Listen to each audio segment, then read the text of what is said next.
exposición en San Sebastián.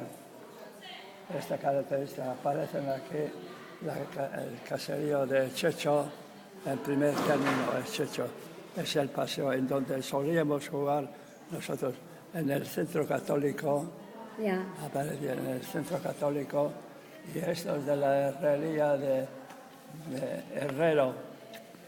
Herrero tuvo antes, los padres de Herrero. El taller que tenían aquí también, el taller, un tallercito pequeño, recordado, y este es el centro católico en donde ensayábamos nosotros las misas y todos estos.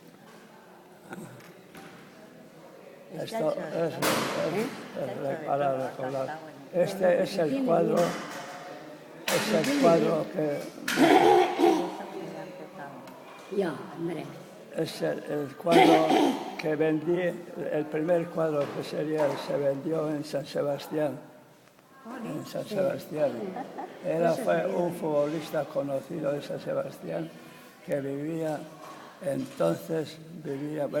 vivido, se llamaba de un apellido bastante característico de Mondragón. Pero vivía este señor, futbolista de la Real Sociedad.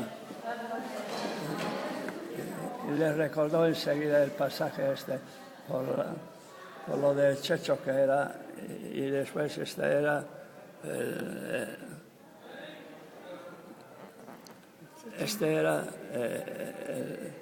el lugar, estos aparecen arbolados, estos son dos Checho, pero aquí había esa diferencia porque eran también de las monjas de la Concepción,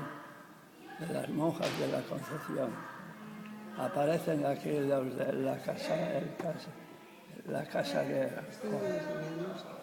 de don José María Resusta.